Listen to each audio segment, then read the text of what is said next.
Hey guys, good evening and welcome to Devbhoomi Career Point. आशा करता हूँ आप सभी लोग स्वस्थ होंगे, काफ़ी अच्छी आपकी स्टडी चल रही होगी। तो देखिए दोस्तों, आपका आगामी जो पेपर होने वाला है फॉरेस्ट गार्ड, उसके लिए दोस्तों एक महत्वपूर्ण क्लास आपके लिए लेकर आया हूँ। जैसा कि आपने देख ही लिया है, यूकेपीएससी फॉरेस्ट गार्ड महा रिवीजन क्लासेस आपको लगातार दी जा रही हैं।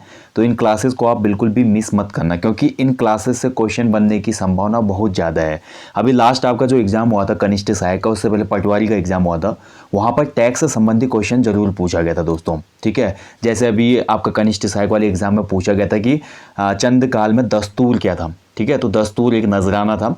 तो ऐसे ही विभिन्न प्रकार के टैक्सेस चंद काल में उसमें राजाओं ने लगाए थे प्रजा पर। चंद शासन काल का एक बड़ा अच्छा तकिया कलाम था, 36 रकम 32 कलम। ठीक है, तो यहाँ पर बहुत से प्रकार के टैक्सेस थे इस टाइम पर। तो इन्हीं टैक्सों का एक बार क्विक रिवीजन हम आज के इस वीडियो में करने वाले हैं। और यकीन माने दोस्तों, बहुत अच्छे से आप इन सभी टैक्सों को समझ जाएंगे।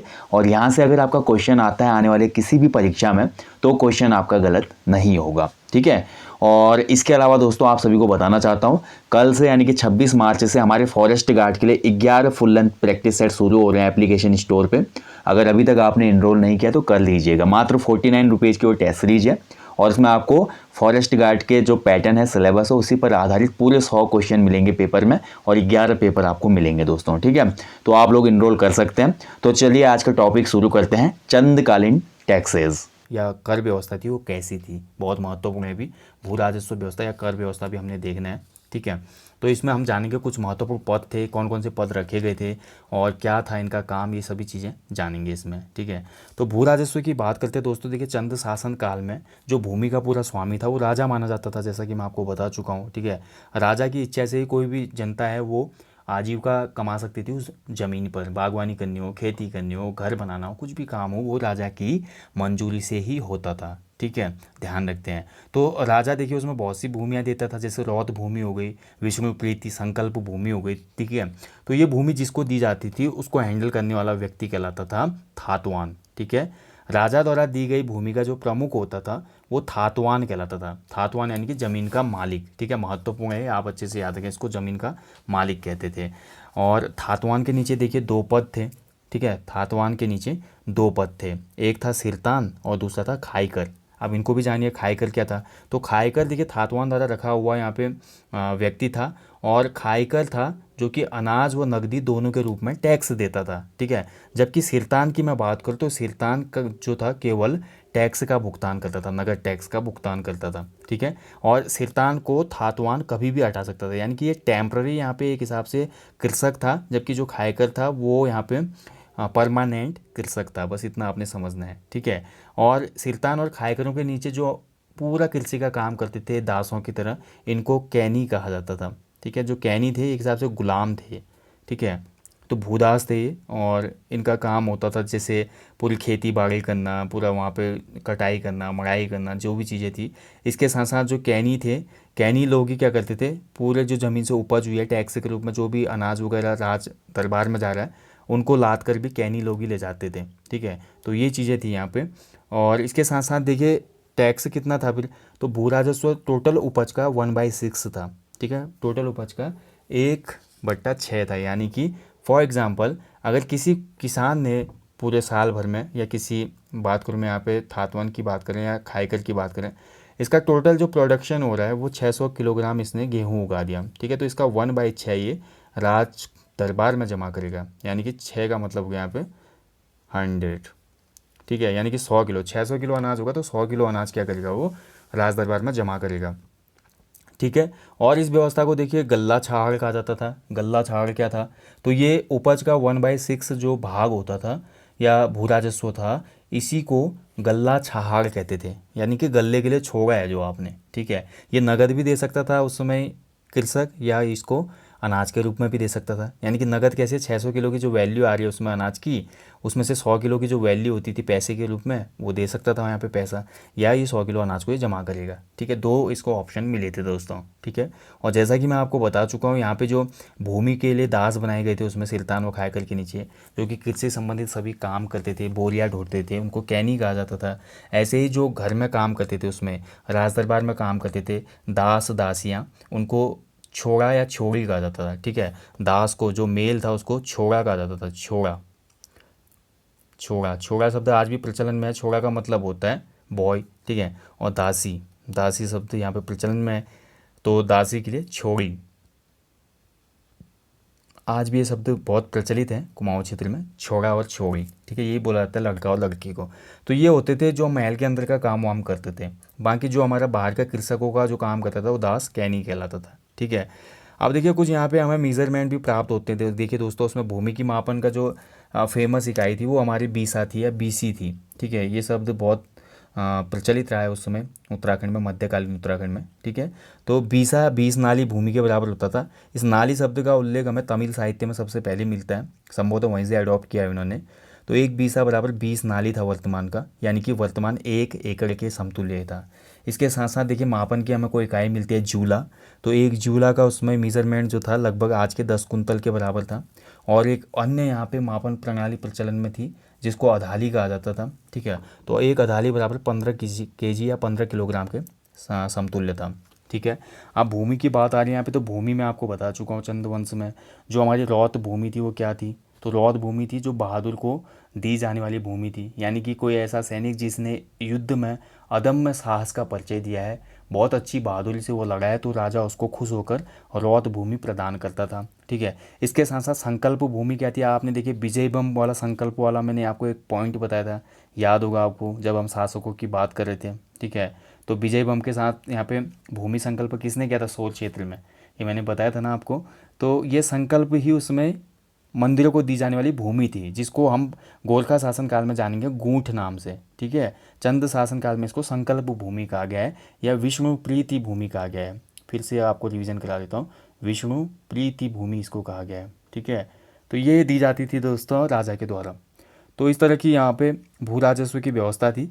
अब इसके बाद देखिए टैक्सेस पे आते हैं। जैसे कि मैं आपको बता चुका हूँ जो हमारा कत्यूरी शासन काल था दोस्तों, ठीक है। कत्यूरी शासन काल में आपने पढ़ा होगा, कत्यूरियों का जो शासन था वो धर्म शासन के नाम से जाना था, या धर्म राज्य उनके शासन को कहा जाता है, ठीक है। लेकिन कहीं ना कहीं अतिशयोक्ति होगी कि चंद साम्राज्य को भी हम इसी नाम से जोड़ लें या इसी तरह की राज प्रशासन व्यवस्था यहाँ पे थी, ऐसा कहना भी उचित नहीं होगा। क्योंकि चंद टाइम पे दोस्तों एक बहुत यहाँ पे और चीज़ निकल के आएगी कि चंदों की जो कर व्यवस्था थी बहुत जटिल थी। मतलब प्रजा पर तरह तरह के कर वहाँ पे ढाए गए थे। तो ये कहीं ना कहीं चंद शासन का एक यहाँ पे एक वीक पॉइंट दर्शाती है कि इतने टाइप के टैक्सेस थे, तो मे भी हो सकता है कि जनता उतनी खुश उस समय ना रही होगी, ठीक है। यद्यपि इतिहासकार बोलते हैं कि जो जनता थी उसमें बहुत खुश थी, सौहार्दपूर्ण यहाँ पे वातावरण था और कर्तव्य बोध का यहाँ पे लोगों में कहीं ना कहीं भावनाएं थी अंदर से, ठीक है। लेकिन टैक्सेस को देखते लगता है कि बहुत यहाँ पे लोगों को टैक्स की मार भी पड़ी होगी, ठीक है। तो देखिए 36 प्रकार के टैक्स थे उसमें, 36 प्रकार के राजकर थे दोस्तों, जिनको छत्तीसी कहा जाता था। और इनमें एक बहुत फेमस नाम आ जाता है 36 रकम 32 कलम। इस व्यवस्था को बाद में ख़त्म करेंगे गोरखा, ठीक है। और गाँवों की जो मालगुजारी थी वो प्रधान का करता था, ये मैं आपको बता चुका हूँ। प्रधान का जो काम होता था गाँवों से राजस्व कलेक्ट करके हमारा ऊपर देना, ठीक है। तो ये काम होता था। अब जो कर व्यवस्था में 36 प्रकार के टैक्सेस तो हमें मिलते हैं दोस्तों, ठीक है। लेकिन इस 36 प्रकार के टैक्सेस में से कुछ महत्वपूर्ण कर हैं जिनको याद करना ज़रूरी है एग्ज़ाम के लिए, ठीक है। सभी को याद करना ज़रूरी नहीं, लेकिन कुछ टैक्स ऐसे हैं जिनको याद करना ही होगा आपने, ठीक है। जिनमें सबसे पहले देखिए जूलिया या सांगा कर।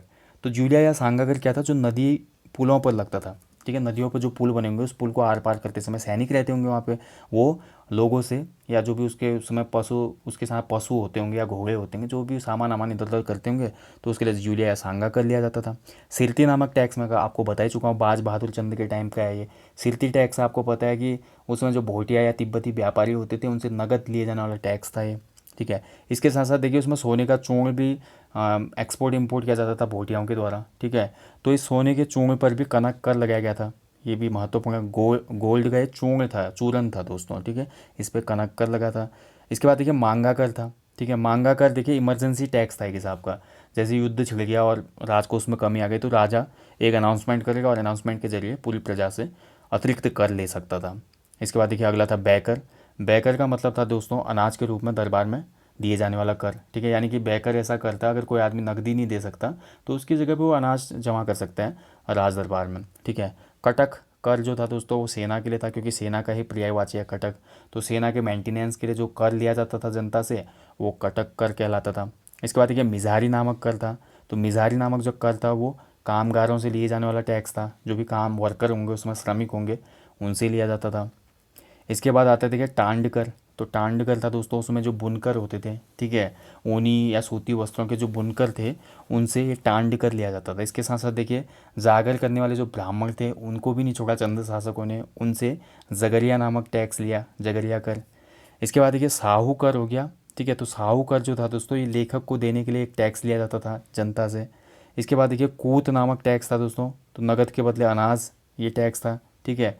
तो ऐसे ऐसे टाइप के टैक्स लगाए गए थे। देखिए कितने टैक्स आप देख पा रहे हैं यहाँ पे। भेंट या दस्तूर, यहाँ से भी क्वेश्चन बन के आ चुका है, ठीक है।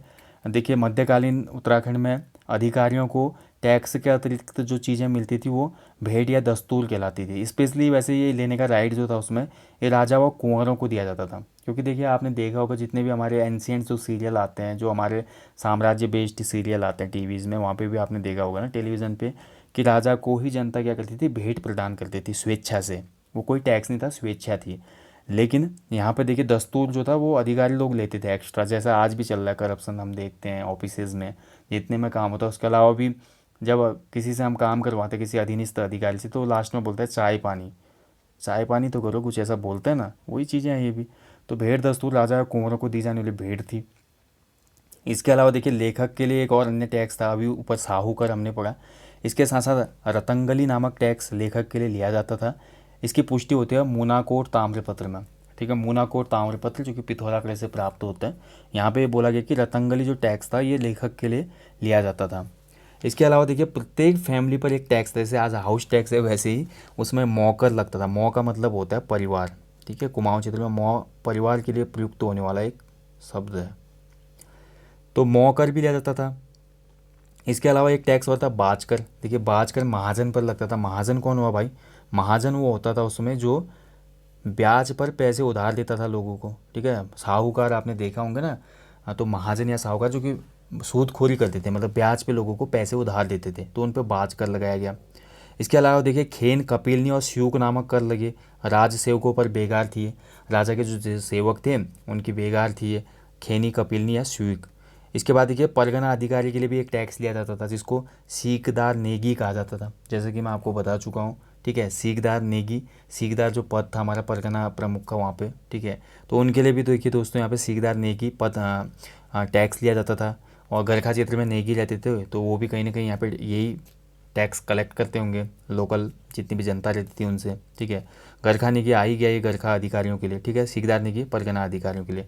तो इतने तरह के टैक्स थे दोस्तों उसमें देखा जाए तो। देखिए यही यहाँ पे थोड़ा यहाँ पे कहीं ना कहीं किरकिरी होती है चंद साम्राज्य की, कि इतने सारे टैक्स उन्होंने प्रजा पर रोपित किए थे। इसके अलावा भी बहुत से टैक्स मिलते हैं अभी, ठीक है। जैसे कि महर कर, ओढ़ कर, नेलिया कर, तपनिया कर, ऐसे बहुत से हमको राजस्व कर देखने को मिलते हैं। तो इससे क्या साबित होता है? इससे साबित होता है कि दोस्तों कि चंद वंश जो था वो वृहद राजस्व प्रणाली हम देख सकते हैं इसकी, इससे अनुमान लगा सकते हैं कि जनता पर कितने ज़्यादा टैक्सेस का बोझ रहा होगा उसमें, ठीक है। अदर कुछ टैक्सेस और हैं, देखिए अभी घी कर है, चराई कर है। तो घी कर उसमें घी पे लगता था, दुधारू पशुओं पे लगता था, ठीक है। और चराई कर जो तराई क्षेत्र में लगता था, ये चराई कर तराई क्षेत्र में जो भी लोग अपने गाय भैंस पशुओं को, मवेशियों को वहाँ पे चराते होंगे उनको चराई कर देना पड़ता था। इसके बाद भाग कर था, देखिए घराटों पर या पंचक्यों पर लगने वाला टैक्स था। पंचक्यों में ही उसमें पीसा जाता होगा ना अनाज को, तो ये टैक्स था। जंगलात कर था उसमें जंगलों पर, ठीक है। इसके अलावा देखिए न्यावली कर था न्याय हेतु। न्यावली और भिष्ट वाली दो कचहरियाँ बनी थी उसमें, आपको पता है। पौरी कर लगता था दोस्तों चौकीदार पे, जो प्रहरी हमने बात की ना, जो कि असिस्टेंट था किसका, बूढ़ा या सयाना प्रधान का। प्रहरी जो कि डाकिया का काम भी करता था, चौकीदार का, उस पर भी टैक्स लगाया हुआ था, देखिए पौरी कर। इसके अलावा रोल्या देवल्या कर था। देवी देवताओं की जो चंद शासक पूजा करते थे, बलि अनुष्ठान करते थे, जो भी चीज़ें होती होंगी उसके लिए ये टैक्स लिया जाता था। इसके अलावा देखिए घोड़ियालो कुकरियालो टैक्स था। घोड़ियालो यानी कि राजा के घोड़ों के मेंटेनेंस के लिए, कुकरियालो नामक टैक्स यानी कि राजा के कुत्तों के मेंटेनेंस के लिए। इसके अलावा बजनिया नामक टैक्स था। राजा के जो भी उसमें जो दरबार में नर्तक होंगे या नर्तकियाँ होंगी, ठीक है, डांस करने वाले, उनके लिए भी टैक्स प्रजा से लिया जाता था, ठीक है। देखिए तो अब इससे पता चलता है इतने टैक्स तो यहाँ पे हमने उल्लेख कर लिया। चौपदार नामक जो टैक्स था ये राजा का जो मालवाहक होता था, ठीक है, जो माल वाल इधर उधर करता होगा उसके लिए लिया जाता था। इसके अलावा बखरिया नामक टैक्स था दोस्तों, राजा के दास नौकर हेतु ये अलग से लिया जाता था। इसके अलावा भात कर था दोस्तों, भात कर, भात मतलब चावल पे लगने वाला कर था ये। बड़े बड़े जो उसमें अनुष्ठान होते होंगे या लोगों के काज काम होते होंगे उसमें जो भात पकाया जाता था ना, तो वहाँ पे भी भात कर लगाया था इन्होंने। तो इस तरह के अनेक टाइप के टैक्सेस यहाँ पे लगाए गए थे चंदों के द्वारा। ठीक है, जितने हमने एग्ज़ाम पॉइंट ऑफ व्यू से महत्वपूर्ण थे जो आ सकते हैं वो हमने डिस्कस कर लिए। ठीक है, और बाकी आपको ऐसे कोई अलग से याद करने की आवश्यकता नहीं है। आई होप सब समझ पाए होंगे आप जितने भी टैक्सेस चंद शासन व्यवस्था में थे। अब इसके बाद तो दोस्तों आशा करता हूँ ये टॉपिक आपको अच्छे से समझ में आया होगा। चंदकालीन जितने भी टैक्स थे दोस्तों अच्छे से हमारे रिवीजन हो गए वो, और इसी तरीके के जो भी टॉपिक आपको चैनल पे दिए जा रहे हैं उनको आप ज़रूर वॉच करना। 1-2 दिन बाद आपको उत्तराखंड करंट अफेयर जनवरी फरवरी और मिड मार्च तक का, और नेशनल इंटरनेशनल करंट अफेयर जनवरी फरवरी मिड मार्च तक का चैनल पर अपलोड कर दिया जाएगा। ठीक है, तो आप लोग बने रहिएगा। इसके साथ साथ मैंने उत्तराखंड का जो बजट आया था और जो हमारा थोड़ा आर्थिक सर्वेक्षण के महत्वपूर्ण पॉइंट थे वो मैंने आपको वीडियो दे दिए दोस्तों। और बाकी देखिए प्रैक्टिस सेट आप लोग लगा सकते हैं। प्रैक्टिस सेट जो कि आपका कल से शुरू हो रहा है 26 मार्च से। ठीक है, तो इस प्रैक्टिस सेट को आप एज अ प्रैक्टिस या बोल सकते हैं किसी भी एग्जाम में जाने से पहले प्रैक्टिस सेट लगाना बहुत ज़रूरी है दोस्तों। हम हमेशा इसको इग्नोर करते हैं।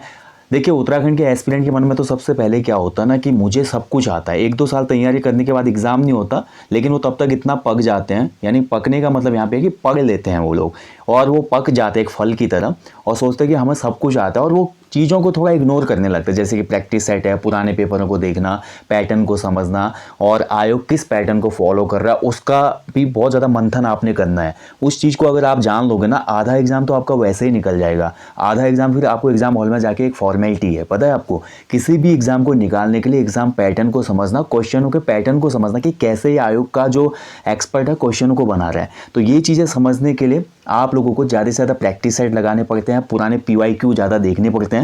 देखिए आपको जल्दी ही PYQ की भी एक ई बुक लॉन्च होने वाली है हमारी, जिसमें पिछले 7-8 साल के जितने भी प्रीवियस ईयर क्वेश्चंस हैं उनको हमने वन लाइनर के माध्यम से बना दिया, जिसमें GS के और उत्तराखंड GS के दोनों के ही मिक्स क्वेश्चन हैं। तो जल्दी ही उस ई बुक को भी लॉन्च कर लेंगे, आप लोग उसका प्रिंट आउट वगैरह निकाल सकते हैं। ठीक है, बाकी दोस्तों प्रैक्टिस सेट वेरी इंपॉर्टेंट है।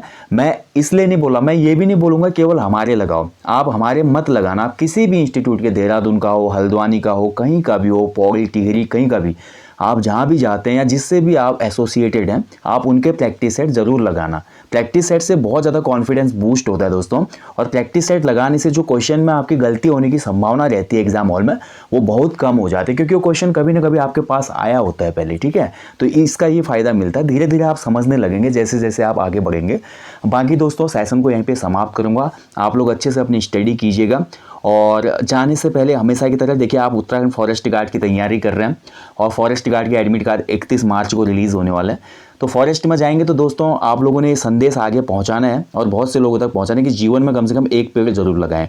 और इस संदेश के साथ अगर आप फॉरेस्ट सेवा में जाते हैं दोस्तों, इस मोटिवेशन के साथ कि मैं जंगलों की रक्षा करूंगा और लोगों को जागरूक करूंगा पेड़ लगाने के लिए, तो मान के चलिए कहीं ना कहीं किस्मत भी आपका साथ देगी और फॉरेस्ट में आपका सिलेक्शन जरूर होगा दोस्तों। बाकी अपने आसपास और जहाँ भी घूमने जाते हैं वहाँ पर स्वच्छता का विशेष ध्यान रखें। अपने माता पिता गुरुजनों का हमेशा सम्मान करें दोस्तों, और आपकी जो आने वाली जनरेशन है जो भी आपसे गाइडेंस लेता है उसको एक अच्छी सलाह दें, अच्छी राय दें, और उसको मोटिवेट करने के लिए हमेशा उसको पॉजिटिव चीज़ों पर ज़्यादा फोकस रखने के लिए बोलें। अगर ऐसा करेंगे तो आपके साथ स्वतः ही अच्छा होगा दोस्तों, क्योंकि कर्मा इज बैक, इस दुनिया का ये यूनिवर्सल ट्रूथ है, यूनिवर्सल लॉ है। आप जैसा करेंगे वैसा भरेंगे। ठीक है, तो हमेशा अच्छा करने की सोचें। चलिए सेशन को मैं यहीं पे विराम देता हूँ। Thank you for watching. जय हिंद, जय देवभूमि, शुभ रात्रि, गॉड ब्लेस यू ऑल।